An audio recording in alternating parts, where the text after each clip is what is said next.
हरे कृष्णा। भाई देखो कि ये महादेव सीरियल देखा मैंने। अच्छा। उसमें आ रहा था कि दक्ष की बेटियों ने सारी स्पीशीज क्रिएट करी।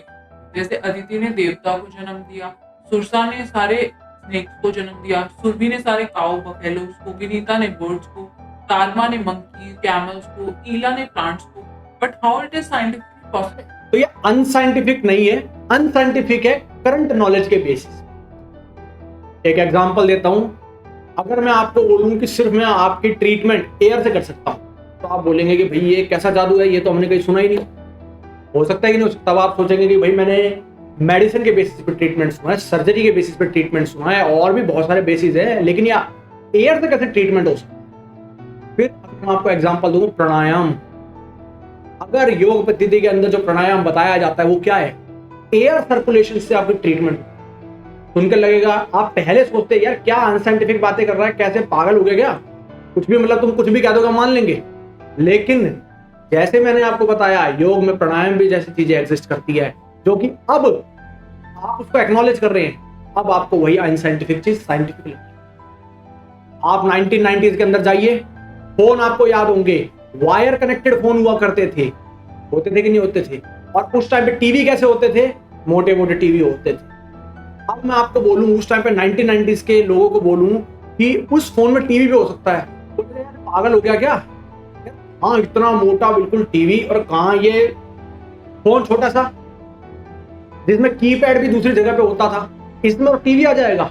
लेकिन 2023 के अंदर जो अनसाइंटिफिक चीज 1990s में होती थी, वो अब पॉसिबल है 2023 के अंदर। आज से भी पहले पॉसिबल है।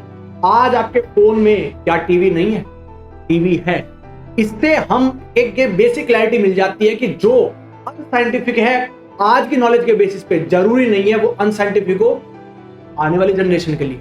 और ये मैं इसलिए कह रहा हूं क्योंकि ये हमारी गलत फहमी होती है। हम ये सोचते हैं कि जितने एडवांस है हम आज ही एडवांस, उससे पहले कोई एडवांस था ही नहीं। ये कहा जाता है अहंकार ही है, बिल्कुल अहंकार है। आप ये सोचते हैं कि हमसे पहले कोई एडवांस हो ही नहीं सकता, वो तो प्रिमिटिव ही होंगे, उनको कैसे पता होगा। ये ग्रेविटी की चीज तो हम ही बता रही हैं, आज का बताएंगे तभी ग्रेविटी पहले के लोगों को पता थी। ऐसा पॉसिबल है क्या? मतलब आपकी बुकों में अगर लिखा नहीं गया कि ग्रेविटी जैसी कोई चीज एग्जिस्ट करती है, कोई फिजिक्स के लॉज लिखे नहीं गए, तो क्या पहली वाली जनरेशन को ये पता नहीं होगा? अब इसी से आपको ये सोचना चाहिए कि मशीन क्या होती है। मशीन आप चेक करिए, अब मैं 3D में जाऊंगा अप एंड डाउन, वो बात नहीं होगी, लेकिन बात ये है कि मशीन क्या होती है। मशीन होती है एक प्रोग्राम जिसके लिए उसको सेट करा गया होता है, प्रोग्राम करा गया होता है, उसको बोला गया होता है, और वो रिपीटेड काम वो करे जा रहा है।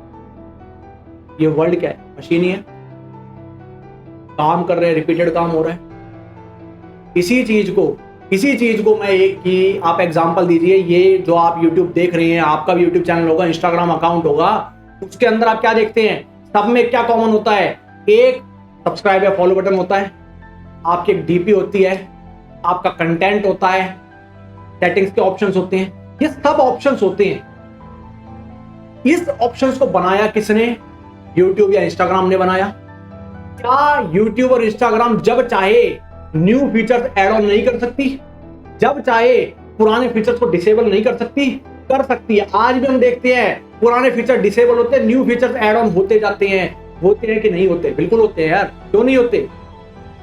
और हम ये पहले भी देखते थे, अगर Instagram और YouTube चाहे कि मैं किसी भी स्पेसिफिक अकाउंट के लिए एक्स्ट्रा फीचर इनेबल कर दूं, तो क्या वो नहीं कर सकती? आप ये खुद सोच के देखिए, आज तो ब्लू अकाउंट सबको हर कोई खरीद सकता है। पहले के टाइम पे ब्लू अकाउंट लिमिटेड होता था, किसी अकाउंट पे ब्लू अकाउंट शो हो रहा है, ब्लू टिक शो हो रहा है, किसी पे ब्लू टिक शो नहीं हो रहा। तो क्या जिसके पास ब्लू टिक नहीं है वो ये कह सकते हैं कि ब्लू टिक जैसी कोई चीज एग्जिस्ट ही नहीं करती? मेरे अकाउंट में नहीं है तो दूसरे अकाउंट पे ब्लू टिक कैसे हो सकता है? आप सोच सकते हैं कि जो चीज जो मैन्युफैक्चरर है वो अपनी मशीन में कस्टमाइजेशन कर सकता है, वो कलेक्टिव कस्टमाइजेशन भी कर सकता है, अकाउंट स्पेसिफिक कस्टमाइजेशन भी कर सकता है, ऑन डिमांड कस्टमाइजेशन भी कर सकता है। तो आप ये सोचिए कि जब एक नॉर्मल ह्यूमन अपने किसी ऐप को अकाउंट को कस्टमाइज कर सकता है, तो इस पूरे वर्ल्ड को बनाने वाला, ये पूरे हमारे ये जो ये वर्ल्ड दिख रहा है, ऐसे प्रोग्राम को बनाने वाला क्या किसी एक नॉर्मल मॉडल के अंदर कस्टमाइज नहीं कर सकता? आज ग्रेविटी जितनी भी एग्जिस्ट करती है, लॉ नियम, आज के टाइम पे भी अगर आप जितनी भी साइंस की कम्युनिटी है, वो अगर आप उससे पूछेंगे कि ग्रेविटी कैसे काम करते हो, बोलेंगे ऐसे ऐसे ऐसे ऐसे काम करेंगे, लेकिन फिर आप सोचने पे जाएंगे कि ये तो इसने वर्किंग बता दी। फिर आप पूछेंगे भाई साहब ये ग्रेविटी बनी कैसे, फिर घूम के उस पर वर्किंग बता देंगे, नहीं नहीं नहीं ऐसे होता है, ऐसे होता है, वैसे होता है। भाई साहब बनी कैसे, किसने बनाई? साइंटिस्ट की आज के टाइम पे भी 50% से जो ज्यादा कम्युनिटी है वो ये बिलीव करती है कि यस हम उसकी वर्किंग को तो एक्नॉलेज कर रही हैं, लेकिन उसको बनाया किसी सुपीरियर बीइंग ने ही है। किसी सुपीरियर बीइंग नहीं बनाया है, अपने आप नहीं बन सकती ग्रेविटी, नहीं बन सकती, बिल्कुल नहीं बन सकती ग्रेविटी। भगवान कृष्ण का गोवर्धन पर्वत को अपने उंगली पे उठा लेना बड़ी बात हमारे लिए हो सकती है। हम तो एक नॉर्मल टेबल को भी नहीं उठा सकते, अरे 1 सेकंड के लिए भी नहीं उठा सकते यार। भगवान कृष्ण 7 दिन तक उठाया तो उनके लिए बड़ी बात नहीं है, वो मैन्युफैक्चरर यार ग्रेविटी के। गॉड जब चाहे जब बोलेंगे कि भाई ऑफ करो इस लोकेशन के लिए, इसी तरीके से वर्ल्ड। तो भगवान जब चाहें तो क्या दक्ष की पुत्रियों में किसी पर्टिकुलर टाइम बीइंग के लिए क्या वो फीचर्स इनेबल नहीं कर सकते? ये बॉडी भी मशीन की तरीके से काम कर सकती है, जिसमें एक प्रोग्राम सेट है कि ये अपने जैसे रेप्लिका बनाएगा, अपने जैसे रेप्लिका बनाएगा। लेकिन क्या जो इस पूरे वर्ल्ड का मैन्युफैक्चरर है वो इसमें कस्टमाइजेशन नहीं कर सकता?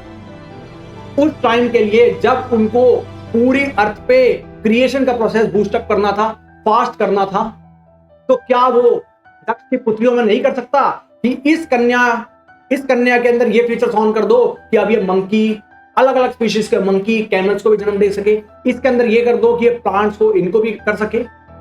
बिल्कुल हो सकता है, बिल्कुल ये पॉसिबल हो सकता है। तो हमें अपने मन से ये अहंकार मिटाना होगा सबसे पहले। तो ये आपकी जो ईगो है, हम सबकी जो ईगो होती है ना कि यार मुझे नहीं पता तो यार पहली वाली जनरेशन को भी नहीं पता होगा, ऐसा जरूरी नहीं। अगर वेस्ट में न्यूटन से पहले उनको किसी ने ग्रेविटेशन पुल नहीं बताया होता तो क्या ग्रेविटेशन एग्जिस्ट नहीं करती थी? इसी तरीके से आज के टाइम पे अगर कोई एक ह्यूमन दूसरे क्रिएचर्स भी, दूसरी स्पीशीज भी क्रिएट कर सकता है, ये नॉलेज नहीं, तो इसका मतलब ये नहीं है एग्जिस्ट नहीं करती। हमारी नॉलेज ऐसे आज के टाइम पे भी साइंस के अंदर बहुत सारी चीजें हैं जो अनएक्सप्लोर्ड हैं। तो इस चीज को हमें समझना पड़ेगा कि जो चीज हम एक्सप्लेन नहीं कर पा रहे इसका मतलब ये नहीं है कि वो पहले एग्जिस्ट नहीं करती थी, जरूर एग्जिस्ट करती थी। हरे कृष्णा।